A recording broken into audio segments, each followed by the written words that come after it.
The Galactic Union Council Hall was brighter than usual that morning. Thousands of lights hovered above the long circular table where delegates from 67 different civilizations sat. Their discussions were normal at first: trade disputes, border arguments, and resource rights. But everything changed when the central communication sphere flashed crimson. Crimson was never good. It meant emergency contact. The hall fell silent. A hologram expanded in the middle of the room, displaying a damaged frontier vessel drifting in deep space. Its hull was torn, smoke leaking from vents, and sparks bursting from internal systems. The ship belonged to a minor colony species known as the Arliss. Their ships were small, peaceful, and technologically weak. They never sent emergency calls unless the situation was hopeless. The transmission began. The crew's voices were shaking. Their faces appeared, small, gray-skinned beings with long anxious eyes. "We are tracking an unknown contact," one of them said. "It is massive, too massive. It has not responded to any calls." Static interrupted their speech. The screen flickered. "We are retreating, coordinates attached, please send Council security forces." Then the image shook violently. Someone screamed. Another explosion covered the view. The transmission ended. Silence returned to the hall. Council leader Vather rose slowly. His skin was deep green with gold cracks, a mark of high authority. His 6 eyes studied the council. "We need analysis," he said flatly. Instantly, dozens of scanners activated. The unknown contact appeared as a blurry energy trace on screen. Its shape was unclear, not spherical, not square, almost like a floating city. The atmospheric sensors displayed data. Hull mass, immeasurable. Shield density, unregistered. Power signature, Starcore equivalent. The council murmured restlessly. "How can anything reach that size? That must be a moving colony.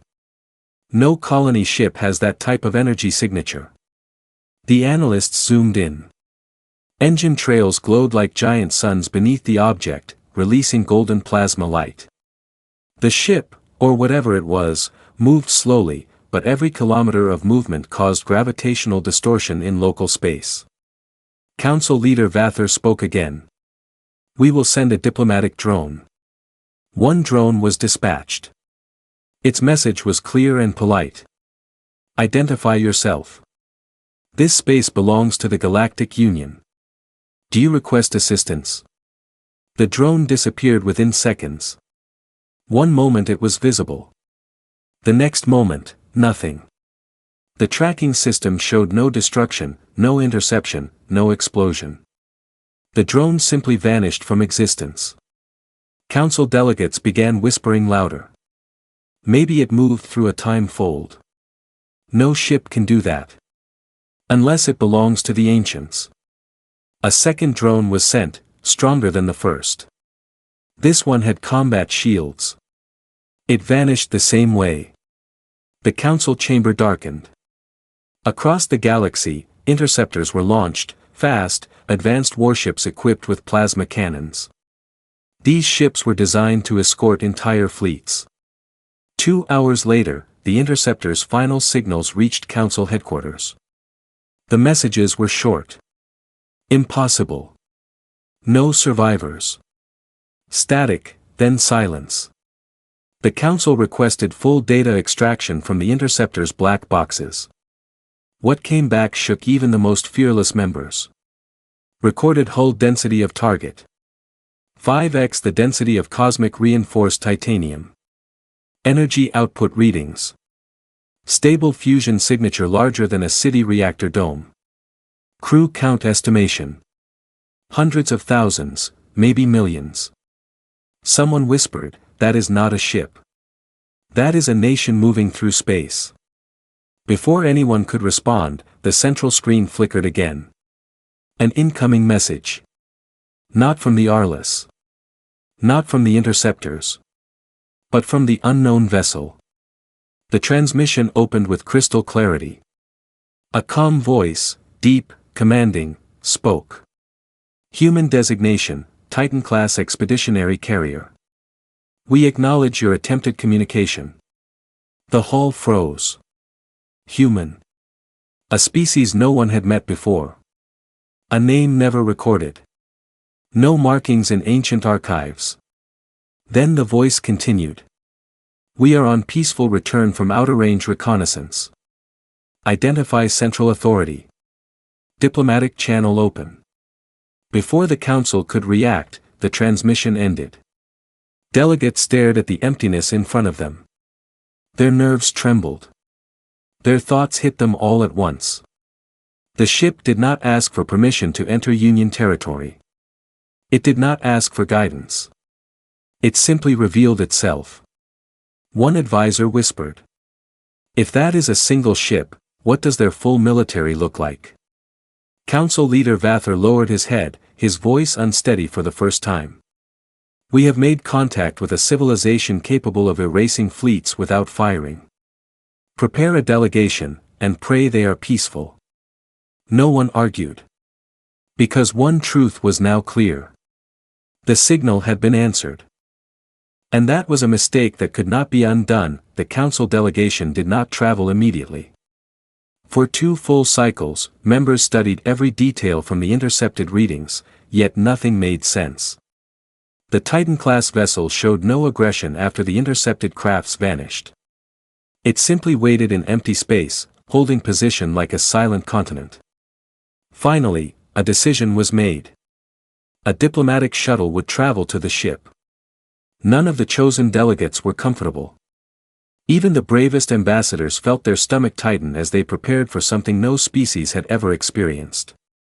The shuttle launched slowly from the council station, leaving behind bright rings of blue thrusters. Inside, Chancellor Vather sat in the center seat, surrounded by monitors streaming live status.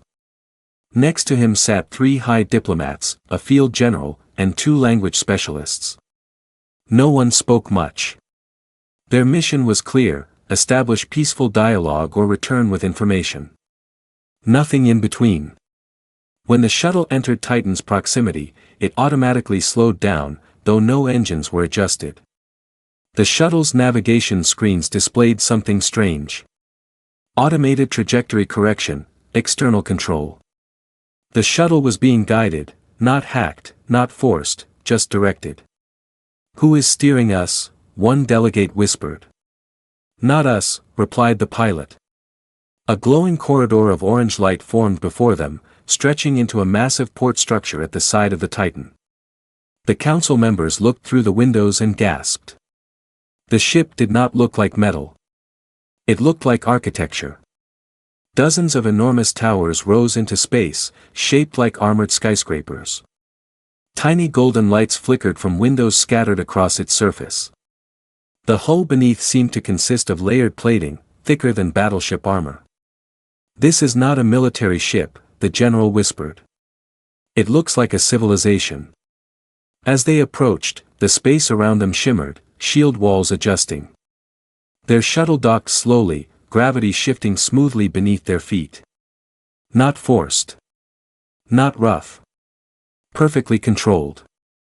When the side ramp lowered, delegates expected soldiers or robots waiting.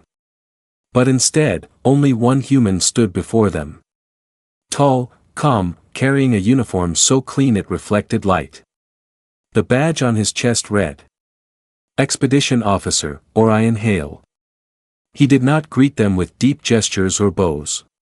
He simply nodded. You are welcome aboard. His voice was neutral, neither threatening nor warm. His accent sounded distinct from any known alien dialect. The council translator struggled for a moment, then stabilized. Ambassador Celian stepped forward nervously. We represent the Galactic Union Council. We come in peace. Humans didn't reply immediately. The officer simply said, Follow me. The group walked inside. What they expected were defense corridors filled with weapons, but instead the interior looked beautifully organized. Long passageways glowed with soft amber light. The walls shimmered with polished alloy patterns. Transparent floors revealed deeper structures moving beneath. One alien gasped. "I see soil, grass." Indeed. The next hall opened into a vast enclosed garden, rows of trees, artificial sunlight, moving water streams, and shaded walking paths. Delegates stood speechless. A warship carrying natural ecosystems. The officer explained without turning back. Titan-class ships carry long-range settlement crews. Life support must remain sustainable. "How many crew?" someone asked. The officer paused. "You are asking classified numbers. No insult. No anger. Just clear boundaries." Further inside, they reached a large command hall. Huge transparent screens projected star maps. Human officers stood at different stations, silent, focused. At the center sat the captain, Commander Ellis Varen. She turned slowly, her expression unreadable. Her uniform carried engraved marks, campaigns, journeys, years of duty. "You have entered our vessel," she said. "You stand under peace terms. Speak freely." Chancellor Vather inhaled deeply. "We request mutual understanding between our civilizations. We know nothing of your species, your technology, or your intentions." Commander Varen simply replied. "Our intention is travel. Nothing more. We return from deep expansion sectors. Our colonies are active in other star branches. We have come back to document current galactic status." Her words were controlled. Civil. Yet something about her tone felt powerful, absolute. Ambassador Celian asked carefully. "You erased our interceptors. How? Why?" Commander Varen did not blink. "We did not destroy them. Your crafts entered active spatial defense layers without permission. Their structural integrity collapsed when pressure exceeded their limits. We retrieved their remains and vaporized them to prevent contamination. No boasting. No apology. Pure fact." The council members exchanged terrified looks. Their strongest interceptors collapsed simply by approaching. Before departing, Titan's officer spoke again. "You may request data exchange. But be advised, some knowledge is not safe for release." That final line echoed through their minds. Humans were not hiding secrets because they were aggressive. They were hiding knowledge because the galaxy might not survive it. As the delegation left the hall, Chancellor Vather whispered to his team. "This is not a ship. This is a moving empire. And we have just stepped inside." No argument rose. Because everyone understood the truth. Humanity was not returning to the galaxy as explorers. They were returning as the next dominant force. Once the council delegation returned to their shuttle, they believed their visit was ending. They expected departure instructions, perhaps a symbolic exchange of items, and then a safe return. Instead, the Titan ship sent a direct transmission to their shuttle. "Remain in orbit. Demonstration sequence authorized." No one understood what that meant. Ambassador Celian frowned. "What demonstration?" "We asked no demonstration." But their shuttle received no further explanation. Moments later, the Titan began to move. Not fast. Not aggressive. Just shifting, like an ancient structure gently turning in space. Lights along its side panels brightened, aligned perfectly along its hull like illuminated scales. More towers emerged from within internal hangars, extending upward into space as though entire cities unfolded from beneath the armor.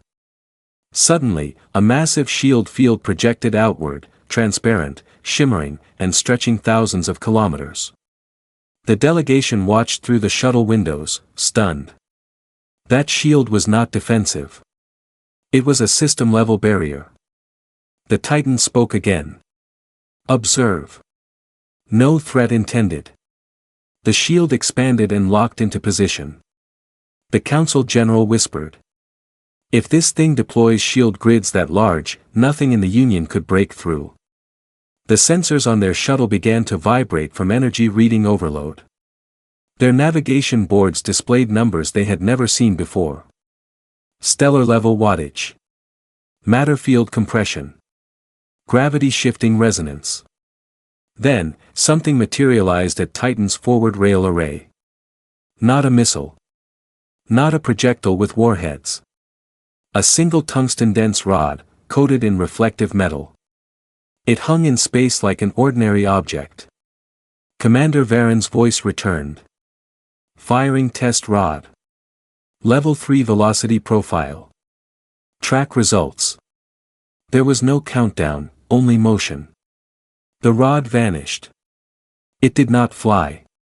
It did not accelerate gradually. It simply disappeared from visibility, then reappeared in distant space as it tore through an asteroid cluster.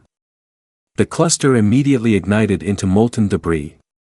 The shockwave scattered fragments, which vaporized from heat and friction. The rod continued through that destruction as though nothing existed. Ambassador Celian gasped. That was not propulsion. General Orvik replied quietly. They folded inertia. They compressed force inside a microspace pocket. Even the language expert did not understand how he guessed that. But Titan was not finished. Their ship projected a holographic replay, showing actual physics calculations behind the strike. Energy models floated across the screen. The values displayed exceeded anything the Galactic Union military could generate, even with combined fleet reactors. Then Titan's voice returned.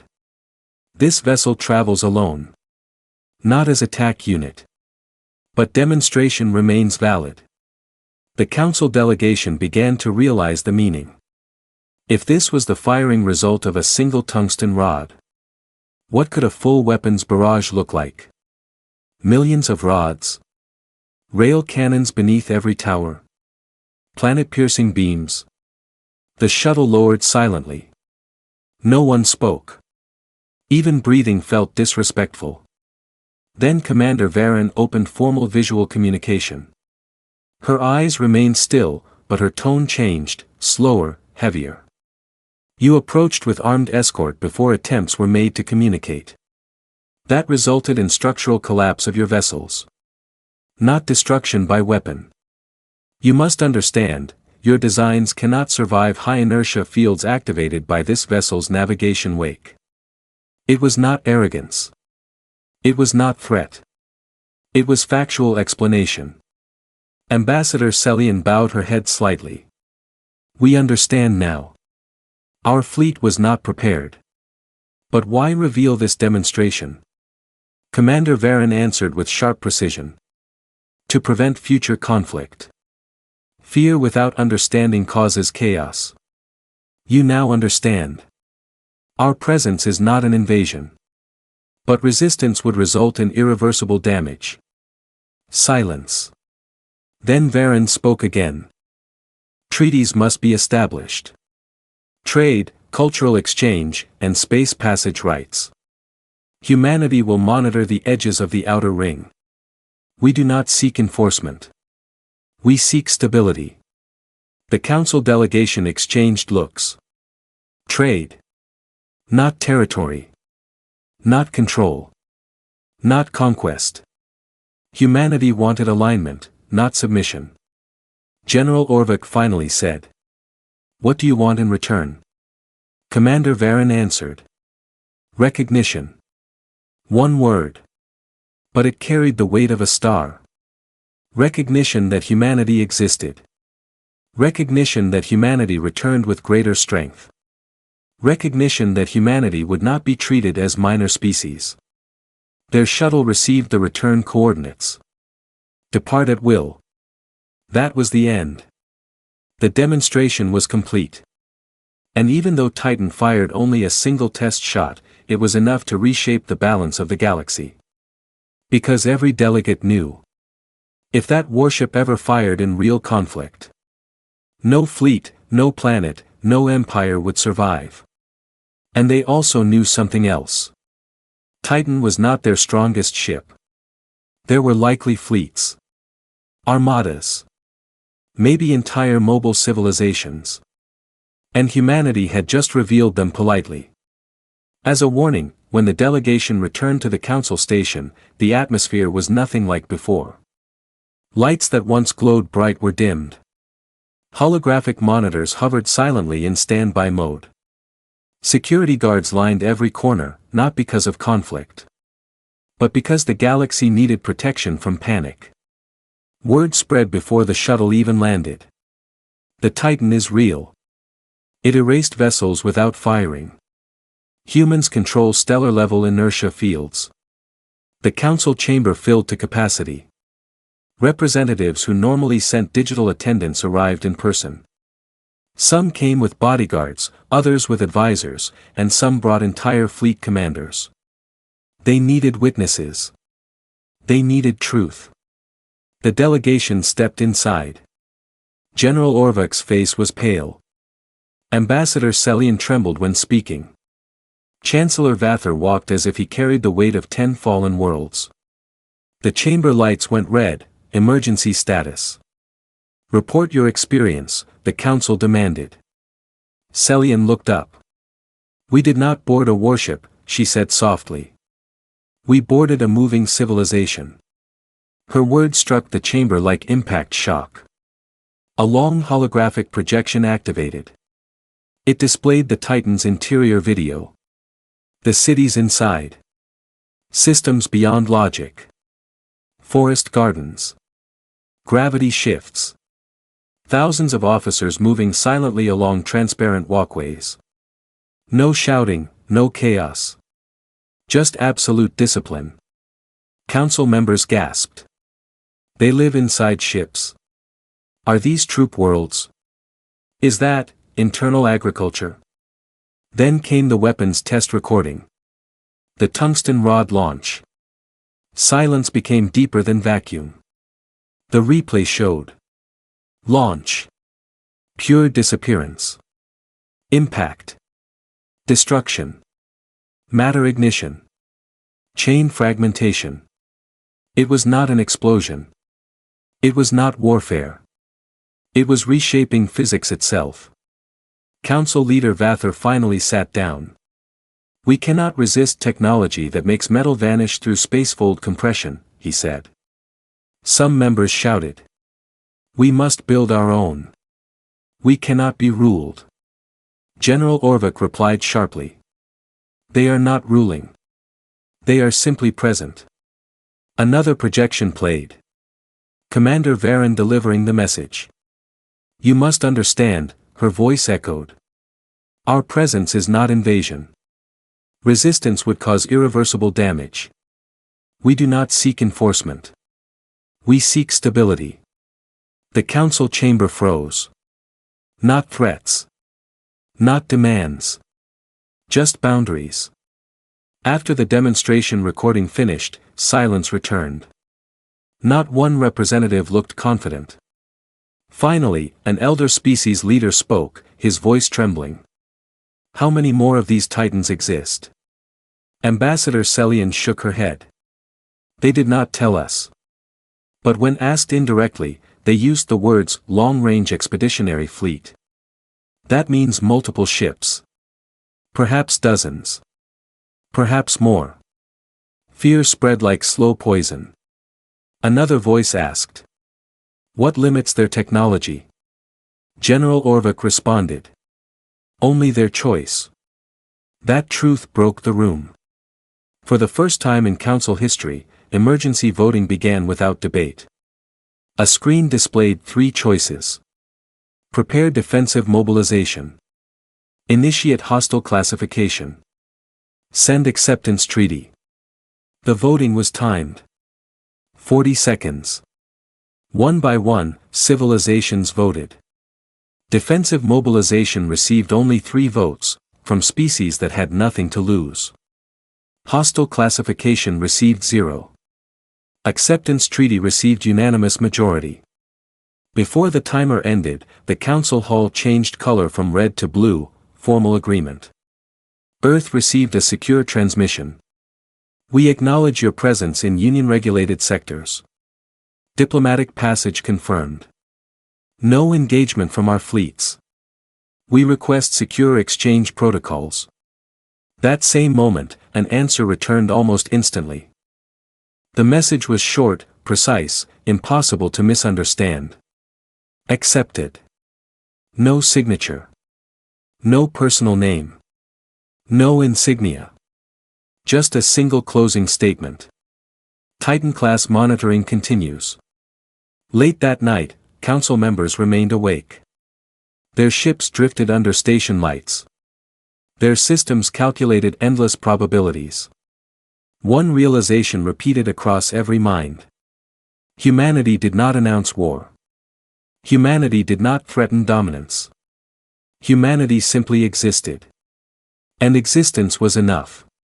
Children on frontier colonies soon heard whispered rumors. There is a planet that built ships bigger than cities. There are humans who return from stars no one has mapped. There is a vessel that moves like a silent world. Alien universities began rewriting their textbooks. Military forces changed fleet protocols. A universal law was added. If unidentified colossal ship approaches, do not fire. Because everyone knew. If the Titan-class ship fired back, there would be no second chance. No negotiations. No galaxy left to rebuild. And even though humanity came peacefully, the universe understood. Peace was not a gift. It was mercy. Granted by the species that returned. Carrying the weight of entire civilizations. In a single silent vessel.